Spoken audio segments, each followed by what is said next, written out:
Here's Dave and Dale back again for Inside the Line, real stories by real cops. I'm Dave Rattigan, comedian, former journalist, current college professor, and with me, the star of the show, the person who tells everybody it's his podcast, only his podcast. He's the whole show. Dale Lawrence, retired cop, and our guest this week. Again, how lucky are we, Dale, that we get to have this person, Nathan Arroyo, comedian, actor, on the show periodically as our guest. Okay, hold it. It's 2 weeks in a row, but Nathan did mention to me, he goes, hey, what's the subject matter next week? And I said, it's Girls Gone Wild, Law Enforcement Edition. We're going to talk about crazy girls. And he said, I've had a lot of crazy ex-girlfriends. Can I come on? And I said, Nathan, come right on, brother, and spill the beans. I know. It's very interesting. I was thinking that's one thing Nathan and I have in common, crazy exes. And a lot of guys will say they have a crazy ex, but I don't think everybody does. And we're not talking about the woman who might lose her temper if she walks in and Nathan is, having sex with her girlfriend or her cat. We're talking about the truly delusional. Am I correct about that, Nathan? Yes, I am.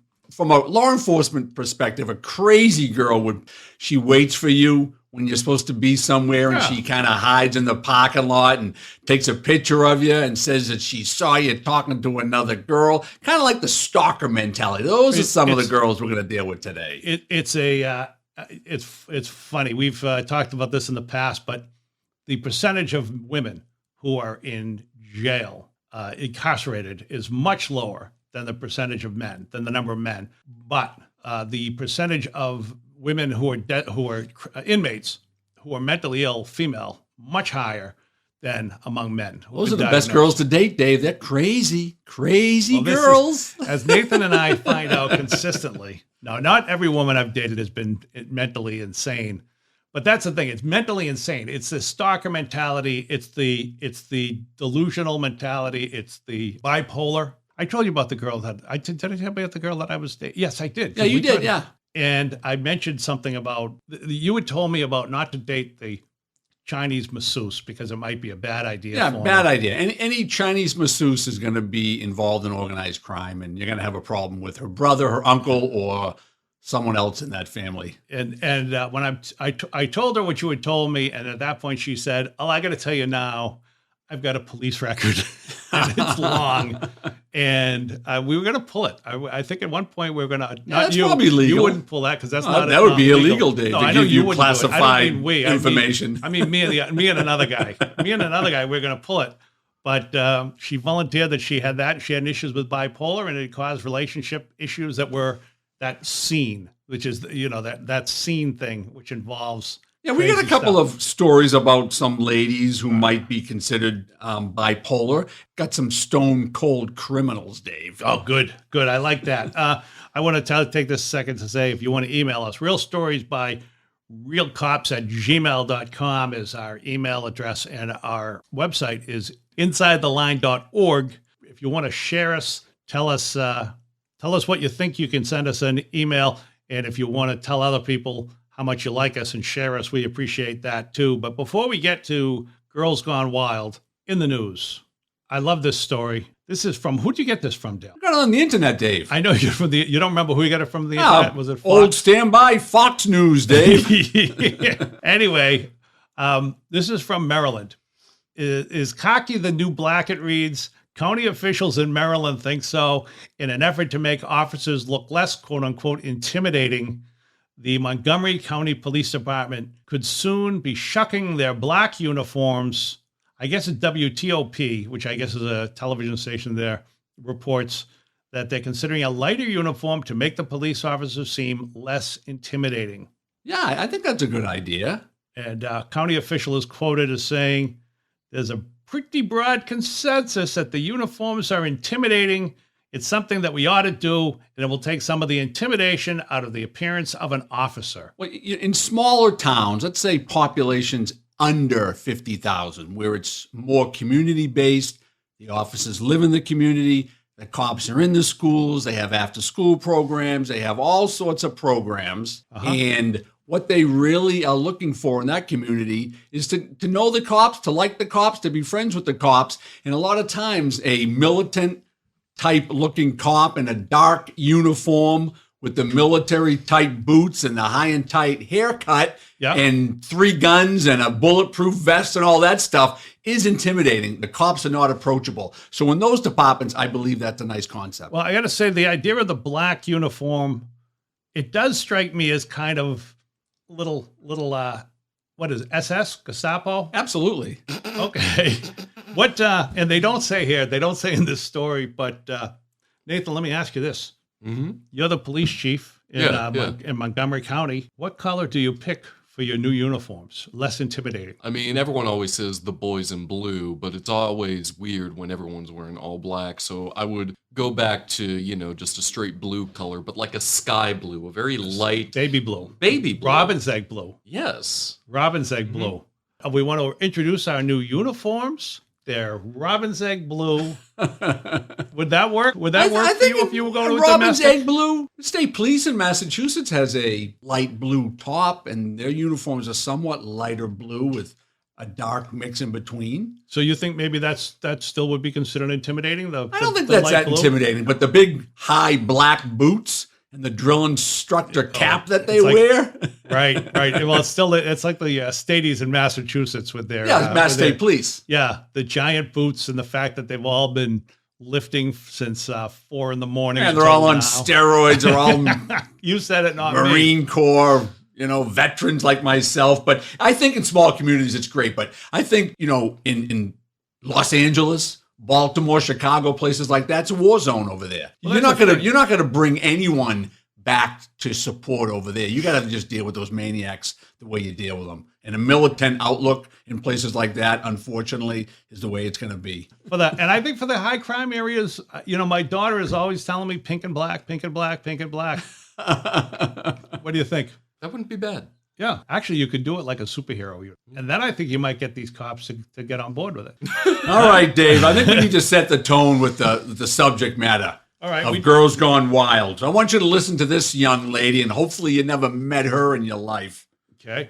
I want patriarchy to fear feminism. How long must we wait for men and boys to stop murdering us, to stop beating us, and to stop raping us? So I want women themselves. As a woman, I'm asking, how many rapists must we kill until men stop raping us? That's a pretty radical approach, Dave. That sounds incredibly reasonable.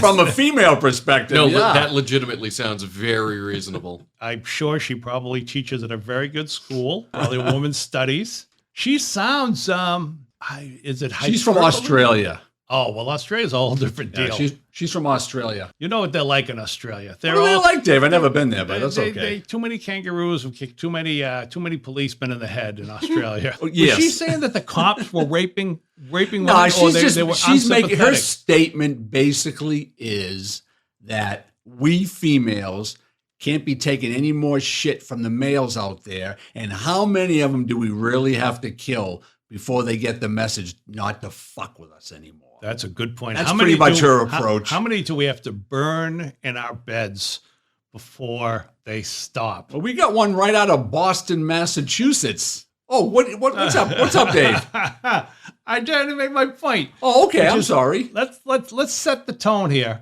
Boston comedian Bill Burr has got a great line, and this goes back to the statement that we all hear, which is believe women, which is very interesting because you take our whole system of justice about weighing the facts and we throw it out the window because we say we must believe women. And Bill Burr's got to... Dave, I'm just going to let you know. If you don't do Bill any justice on this joke, I'm going to cut it right off. And I'm going to put him in there. That's fine. But here's the joke. The joke is Bill Burr says... it's just, it's ridiculous. Like that believe women. It's like all of them. How about 85%? I'll give you 87%, all right?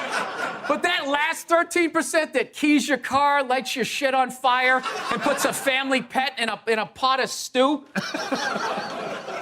Who put a pet in a pot of stew? Glenn Close. Oh, yeah.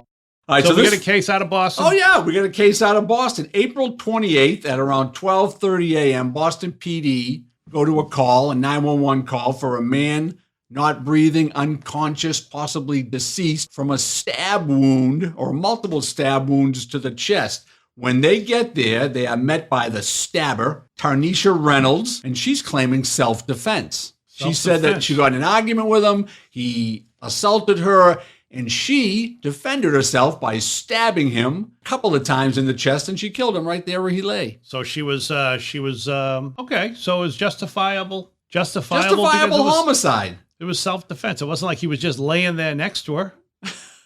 Unfortunately for her, Dave, she had just gotten out of jail a while earlier, and she had stabbed another individual. Oh, yeah. So she's a street criminal, and she's trying to use the battered woman defense that has been used in the past, that a lady is beaten so bad in domestic relationships that she has no other choice but to shoot in the head, burn, or stab her husband or lover or boyfriend. Seems extremely reasonable. Nathan, you ever been stabbed in your sleep? Not yet. All right. But I can't wait. And in this situation, the victim, a Paul Nolan, no criminal record, no history of domestic violence. They only were dating for a couple of months. You see her mugshots, not her mugshots. If you see her Facebook or social media pictures, wow, she looks like an attractive lady, but just a very evil looking. She looks like a gangbanger from the streets of Boston is what she looks like. But she's an attractive lady? But she's attractive enough, Dave. She puts you at ease. You get lured in by those good looks, but little do you know she's a maniac. I know. We should all do a background check on anybody we date nowadays, especially if you were going to date Nathan. You ever meet a woman like this, Nathan? A stabber? A stabber? I barely know her. You ever run into a case like that? I run into girls from, and I want to say it seems to be more prevalent, girls from the inner city. I worked with girls from the inner city in Department of Youth Services, girls from Worcester, Lynn, Baltimore, Maryland. And if you didn't know them and what their criminal history was, you would think, oh, it looks like just a nice girl. She's polite and she's cordial. But you look at their criminal history, sexual assault, arson, robbery, all sorts of stuff. So yes, I run into girls like that. Wait, these are women who've been accused of rape? No, these are women who were actually arrested and charged and convicted and spent time in jail. A lot of them were juveniles. Okay, for rape. Absolutely. I mean, rape, a woman-on-woman rape is generally, I don't know, is that one of what it usually is? It's usually a male raping another female, and he brings his friend along, and she takes part in it. Yeah, which is kind of a torture thing. It's insane. It's insane. So yeah, it's not common, but you run into females like that because they can kind of put you at ease because they don't necessarily look like criminals, Dave. An attractive girl comes up to you after a show and says, hey, you're so funny. You want to go hang out? And little do they know, or little do you know, you're walking out with a wad full of money and you're getting set up. Right. You get your ass kicked in the parking lot. If I had that happen to me again. I mean, you would think you would learn after 8 times. Yeah. The 9th is a charm. It's like she seems so... Well, I got to tell you this. I had somebody who's... worked in the criminal system as she worked at Cedar Junction as a counselor. And one thing she said to me was, the thing about crazy is you don't see it until it shows up. There you go. So somebody who, maybe there were red flags you ignored, but you ignored them. And now all of a sudden... Well, you ignore them because a lot of times the girl is attractive and she's kind of elusive. She says all the right things. She has a job. She's cordial. She has a family. Everything seems normal until it isn't normal. Yeah. Until it goes bad on you. Yeah. And then it's too late, Dave. You're telling me. Yeah. You're telling me. It's so funny because I know Nathan's history and yet he won't say anything. It's like he's got a lot of discretion. He's got a lot of discretion. He doesn't want to badmouth any of the women. He doesn't know how many of his girlfriends are listening. Because I know how many of these stories are in relation to me. And I don't want to have a biased opinion. Yes, go ahead. So what happened? This case is still open. Really? As of today, I couldn't find that she was charged. I couldn't find it out there. I don't know how the Boston police are handling this at the moment. So you've got a case that seems like, I mean, again, not a lot of evidence. We've talked about this before. When the victim is dead, yeah, it's whose word do you believe? They have to go with whatever the evidence is. I'm sure a seasoned street cop, a detective in Boston, is saying, this girl just killed him because she's a maniac. Right. But if you don't have the evidence, it's hard to prove. It's hard to even get it taken to trial. Yeah. for the district attorney's office to even accept the case. And I'm correct that it is just about impossible to convict a woman of anything in Massachusetts. Oh my, you're right. And all she's got to do is cry. So all you women out there, if you want to go on a rampage, feel free. Forget Chicago. Just say your boyfriend slapped you. Free reign. Yeah, I was battered. I was scared for my life. And so I took out my 22. All right. So your second case? This was a case from you. This was when you were involved with directly. Yeah, this is me. This was 2 a.m, Dave, and I was woken from a slumber in my police cruiser. I was trying to take a nap 2 a.m.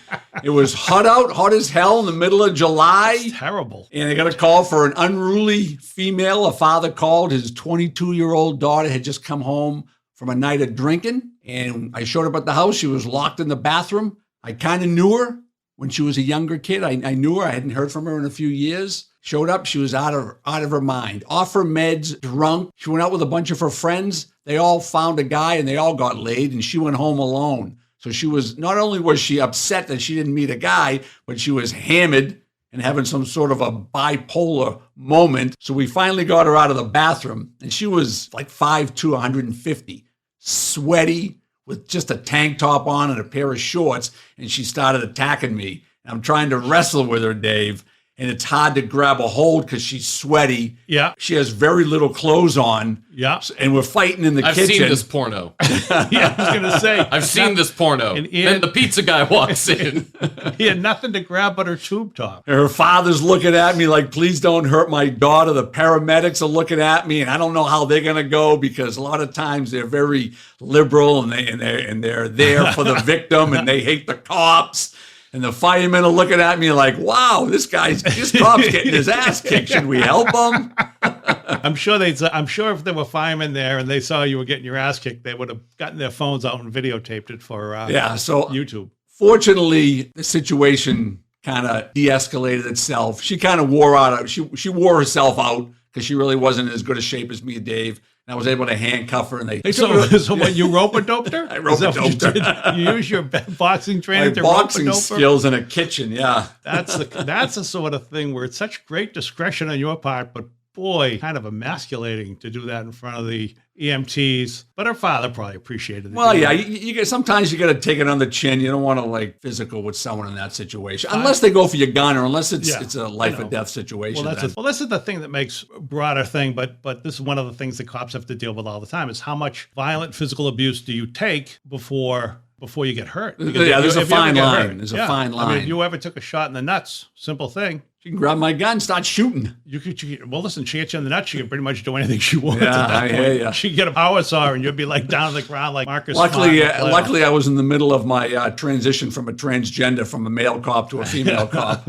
I'm sure you would have been retired as an officer. So in the end, that actually turned out well for her. She got her shit together. She got her meds all leveled out, and I believe she's a nurse. And I didn't testify, but I did. Well, actually, I kind of did testify. I went to court one day, and the judge asked me if I didn't mind if they kind of closed her record and sealed her record so she can get her nursing license. And I said, yeah, I'm fine with that. Give the girl a shot. Right. Because we hadn't heard from her in like 8 or 9 years. So she was, the indication was she had gotten on her meds. She had a bad night. Something that worked. Yeah, she didn't get laid, so she went off. I've seen you like that before. After the comic shows, Dave, all the other comics are going home with ladies, going in your car all by yourself. Who are these guys that meet up with women who want to like one after another, after another, after another, I've after never another, met any after of them. another? I don't know who they are. You got another case for us? Oh, I do, and this is a good one. We're kind of getting into the sexual type situations you deal with some crazy ladies out there. But first, you got to listen to this one right here. Get away from me. I swear to God, I have never met a bigger liar in my... Oh, what do you want now? You want me to give you a blowjob, or what is it you want now? You make me sick. You should be ashamed to call yourself a police officer. What are they, just train you guys to be stupid, or what? I've seen that porno too. That's so funny when we come over here and he shows us his whole movies. They really don't train us to be stupid. It's all natural. They recruit you to be stupid. Yeah, so that's kind of a common theme. You go to calls, and it's more prevalent in larger cities where they have like open air prostitution markets and the cop happens to patrol that beat. he may clear the girls off the street at like 3 a.m. and they might offer him a sexual favor to let them work a few more hours. Kind of like what BB talked about. Yeah. We had BB on a few months ago, and she talked about her providing oral sex to a couple of the beat cops just to curry their favor. Yep. So that happens in larger cities, but in smaller communities, it's more, not common, but the scenario would be you go to a loud party, and there's a college party or whatever it is, or a lady, just had a domestic and her boyfriend left, and she might be drunk, and you go there and she starts giving you the Google eye, and she's half dressed and she might be drunk, and she propositions you when you get out of work. I've seen that many times. She says, you want to come back when you want to come back when you get done, and we'll hang out. And you're like, wow, her boyfriend's a Hell's Angel maniac. Do I really want to be in the same apartment with her when he comes storming through the door? How much do you think is you, the cop, and how much do you think is the uniform? Oh, wow, that's a good one. I would think that, I think it's just the cop. I don't think it's really the uniform. Oh, yeah, of course you don't, because you're in the uniform. Nathan, what do you think? You think the women are propositioned in the uniform, or do they think the proposition in the male? I think they don't give a shit. I think they just don't want to get arrested. And so they'll do anything to not get arrested. But they're not. I mean, in the case for domestic, you're not arrested. Well, no, but there are situations where you might pull someone over. They might be drunk, and not arresting them for driving under the influence. Well, it's a well-known fact that if you want to get out of a speeding ticket or just get unbutton the first 2 or 3 buttons on your shirt. If you're a female, that takes care of the speeding ticket. That could. Crying. Does crying work? I'm guessing everything works with you, right? With me? Yeah. No, just something. I don't really look at it. I never looked at it like that. I always looked at it as who's the person I'm dealing, what's their criminal history, what did they do, and if I can cut them a favor, regardless of what they looked like or regardless of who they were, I'd cut them a favor. Just right down the middle. You pick up you pull over a female. She's drunk. She's speeding. She's 2 miles from her house late at night, and she starts to cry. I'd tow her car and give her a ride home. You would? Absolutely. I've done that 100 times. Okay. Now, same situation. And I've gone back 99 times after I got off my shift.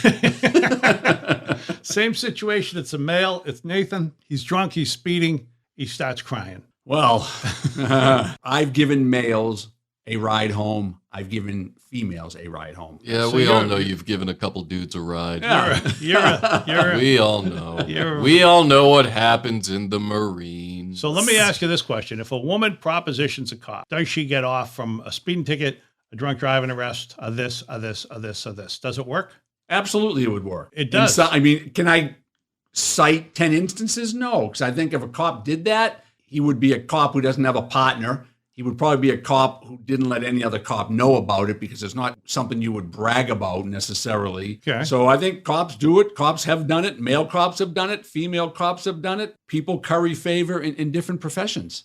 How many times do you think you've pulled a woman over for whatever and that she's unbuttoned a couple of buttons in the time it took you to get from your cruiser to her car? I can remember 2 or 3 instances in my life. Yeah. Yeah. What else we got? What else we got? I got a funny story. Okay. Funny story. All right. I was in Miami a few years ago. Okay. This is just a funny cop story. And I was visiting some offices down in Miami.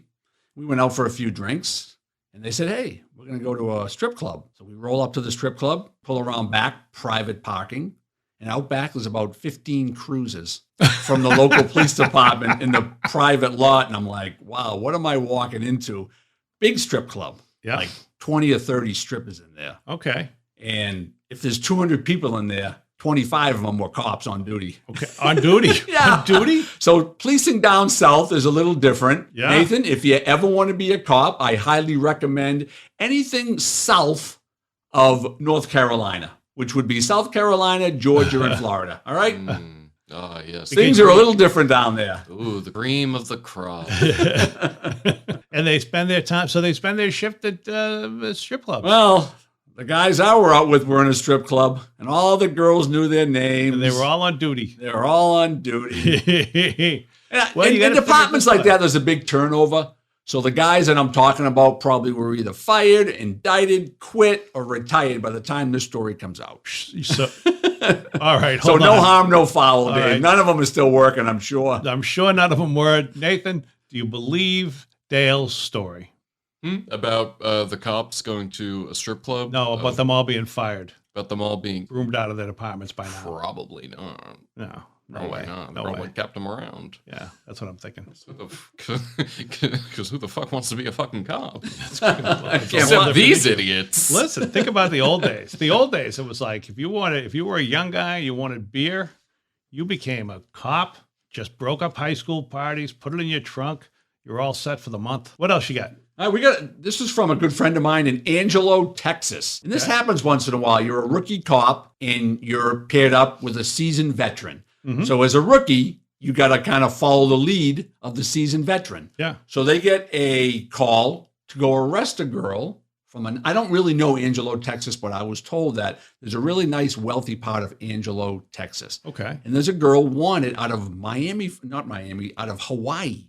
There's an arrest warrant out of Hawaii for a girl in Texas. And I'm going to give you a little advice, Dave. Yeah. Very rarely do states extradite warrants. It has to be a pretty bad situation. Okay. So she did some robberies as a college girl out in spring break, and they found out who she was, so they put a warrant out for her. A spring break? Yeah, crime she's spree? a maniac. She's a maniac. Okay. So the cops show up at the house, and she's naked in the backyard sunbathing. She's like 25 years old. Okay. So the older cop described to me as just kind of like a homely, divorced individual. So she starts kind of hitting on him because she's a player. Yeah. She's a con woman. So she hits on the older cop. She starts winking at him, and then, she's half naked and she's putting her clothes on really slow. And she says to him, or he says to her, "Hey, you got a warrant out of Hawaii. We're going to take you in, and they're going to, ship you to Hawaii in about a week." And she goes, "Well, do you mind if I, get dressed?" Well, obviously you're going to get dressed. She goes, "Do you mind if I take a shower?" And the young cop says, "No way. Just put some clothes on. We're out of here." And she, starts playing up to the older cop, and he tells the younger cop, "Don't worry about it, kid. She's fine. She's a good girl. She's a good girl. Armed robbery out of Hawaii." Place. Wrong place at the wrong time. She goes upstairs Yeah. to the bathroom to take a shower, and little do they know that she has one of those fire escapes. It's like a ladder in your house, and she throws it out the side window. She climbs down the ladder and takes off. Good for her. You know what? Good for her. So guess what happens in that scenario? Let me guess. The younger cop gets suspended because the older cop says, I was going to take her in, but the young guy wanted me to. No, the complete opposite. They did a formal investigation, and they interviewed both cops, and the younger cop kind of said, "Hey, I suggested that we just give her clothes and we throw her in the back of the cruiser," but he insisted that they let her take a shower. So the senior cop, the older cop, got suspended, and the younger cop probably got just a little nasty letter in his file. Because he didn't stand up. Well, there's not much you can do. What are you going to do? Right. There are two of you, so It's a tough situation. it is a tough situation. Yeah. I thought cops wouldn't rat each other out. Well, I mean, it all depends, Dave. Good point. It's a good all point. You depends. ever have a partner that you weren't necessarily happy to keep quiet about? No, I think all the guys because usually in my department, if they're going to team up guys, they usually will know what personalities work together, meaning it's a small department. There's only 60 to 80 guys. So if I'm setting a schedule and I'm putting guys double in cars, I'm going to know what guys don't get along, and I'm not going to double them up. So Right. I've had 5 or 6 partners throughout my career, 2-man cars, and I got along with all of them. But getting along with them is one thing, and I was friends with them. I went to Having- high school with them. but you ever have that thing with a situation where you've got a cop who's just a bad cop, and who do they pair? The guy everybody Usually- knows they're a bad cop, but they haven't been caught yet. They don't haven't been pair those fired guys yet. up. What do they do with them? They ride solo. Not every city has double Okay. cop cars. Yeah, these days, Not hardly every anybody city does. has two men to a car, or Right. I don't two see. officers to a car. So I've seen guys actually say, "I'm not riding with that guy." Refuse to go in the car with him. Oh yeah, we've all seen that in the movies. We've all seen that in the movies. I don't have a partner. I killed my last 7 partners got killed. I don't want you to ride with me, but I really want to. Are you not letting me ride because I'm a woman? That was my This imitation. this final one is right up your alley, Dave. That was my imitation of every Clint Eastwood movie. Go ahead. You got to All right. listen to what she says right at the end. You're not allowed to speak your truth in democracy. You're not allowed to speak your truth. If you have any money, my name is Karen Batay-Hellman. I'm a professor of sociology at Penn State. Give me some money to get out of jail, please. He's hurting me! Ah! Terrorist!